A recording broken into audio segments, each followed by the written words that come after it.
Team उस जगह भी पहुंची जहां आईडी बरामद हुआ था। फिलहाल सुरक्षा बलों की टीम घटनास्थल पर मौजूद है और जांच जारी है। आप भी ये रिपोर्ट देखिए।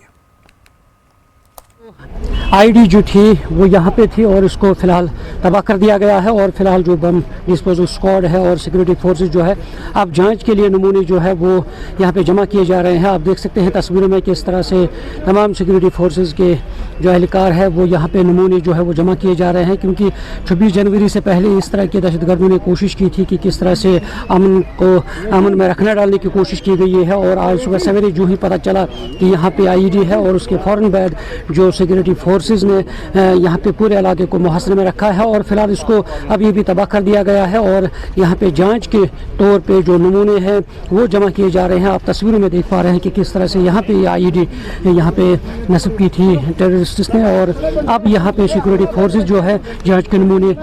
लिए जा रहे हैं। और ये देखिए आप किस तरह से जांच के नमूने हैं वो फिलहाल जमा कर दिए गए हैं और जो आर्मी के एहलकार यहाँ पे मौजूद है, जम्मू कश्मीर पुलिस है, CRPF है और BDS बारामूला जो है उनके एहलकार यहाँ पे मौजूद है। आप तस्वीरों में देख पा रहे हैं कि किस तरह से यहाँ पे अब ये देखा जा रहा है कि किस तरीके से 26 जनवरी से पहले जो अमन को रखना डालने में उस दिन में रखना डालने की कोशिश की गई थी और यहाँ श्रीनगर बारामूला हाईवे पे